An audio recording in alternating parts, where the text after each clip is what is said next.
there, welcome back to our channel.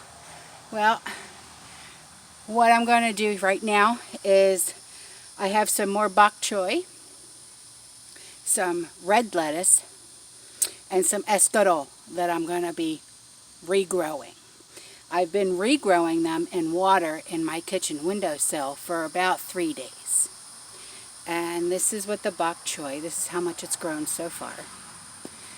And the red lettuce has little baby tiny sprouts. I don't know if you can see the little baby tiny sprouts that have grown on here so far.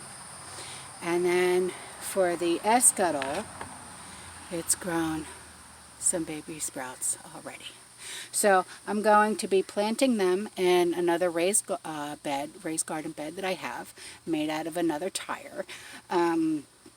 That I have my, my special blend that I really love out of the raised garden bed soil and the special compost that I make out of the kitchen scraps that I already have, and the cow manure. So that's what I'm going to be doing right now. And I have it right here. So, like I said, these guys like loose soil. So just place it in there.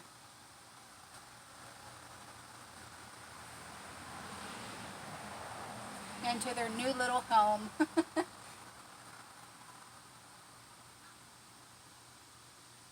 And just let them go to work. Let them do their job. And that's all for today. Have a great night, and I'll see you in the next one. I love you. Bye.